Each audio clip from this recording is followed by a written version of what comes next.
Another rather interesting phenomenon is the Gibbs phenomenon. In Dirichlet's theorem we saw that the Fourier series converges at continuous points and it takes a mean value in a jump. But now we are interested, how good is the approximation if we take only a finite number of Fourier terms? So here is the Fourier series again, but now I wrote it for an n, indicating that I only want to use so many points. So maybe I just take the 25 first points. And so then I can sum up all these sine and cosine terms and I should get an approximation to the original function. But how good is it? Or can I get away with n is 10? Or do I need n is 500? Or even more? So the question is now, how many of these terms do I really need to consider to get a reasonably good approximation to my function? Let us do this again for the standard example, which have been used a few times, okay? So we have f of x is x between minus L and L, and we found the Fourier series earlier, which has the sum of the minus 1 to the n plus 1 over n, sine of n pi x over L. Same thing as you have seen before.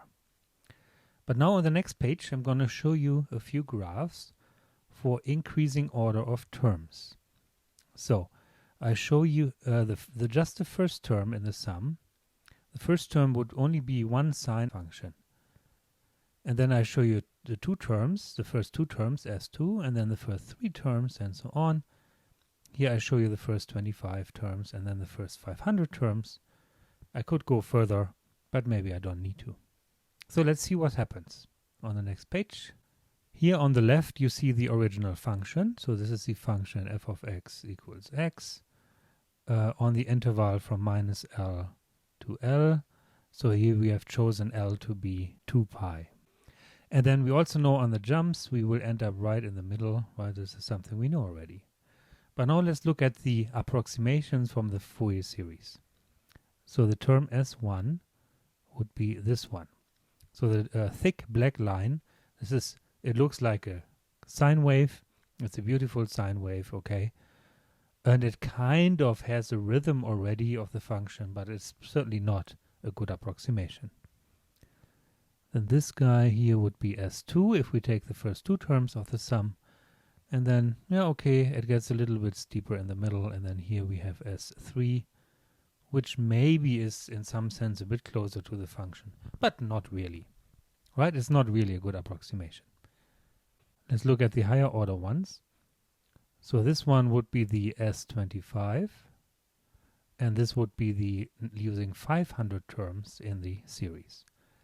And you see the approximation becomes better and better. In particular, the 500 one really matches very nicely these straight line increments here, these straight lines, and the jump is perfectly, and it jumps probably to the half here, and so this match is really, really good. It's also not so bad here in the 25.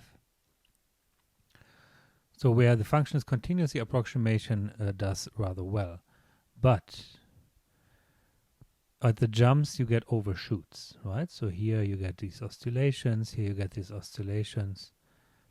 So it seems like the Fourier series overshoots or undershoots on these jumps. And even if I use 500 terms, I still get an overshoot here and I get an undershoot here. So which means we know the Fourier series converges at those jumps to the right points, but it takes a while, it takes a lot, right? Even 500 terms, this is a lot. You still get those jumps. So Gibbs phenomenon says on jumps, the Fourier series oscillates a lot and it overshoots or undershoots the jump.